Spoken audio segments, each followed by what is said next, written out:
Parlons maintenant de l'îlot aux voyageurs, qui devait être un projet majeur pour Montréal, un projet autofinancé qui abriterait des résidences étudiantes et une gare d'autocar. Or, 7 ans et 225 millions de dollars plus tard, seule la gare est complétée. Québec a décidé de se débarrasser de ce symbole de mauvaise gestion. L'îlot est vendu à un promoteur privé qui va y bâtir des condos et des appartements. Eva Lecouteur-Bédard.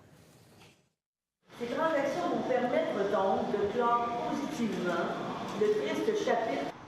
Les structures inachevées, le stationnement de 600 places et les locaux de la gare d'autocar de Montréal ont finalement trouvé preneur. Le groupe d'investissement Aquilini acquiert la portion nord de l'îlot et obtient les droits de construire.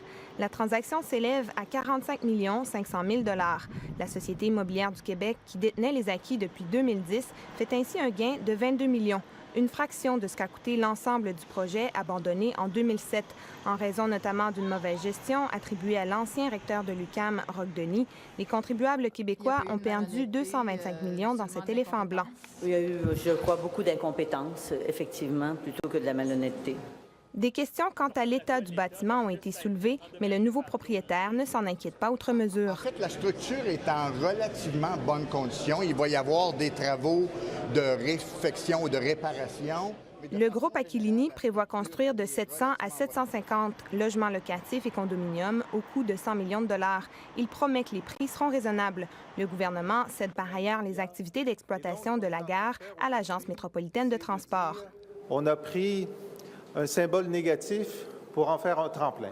C'est vraiment une bouffée d'air neuf dont va bénéficier le quartier. J'ai pas une très bonne opinion à partir de ça. Ça me fait un petit peu mal de voir ce qui va arriver à l'île aux voyageurs. C'est un peu tardif, mais je trouve ça bien, oui, effectivement.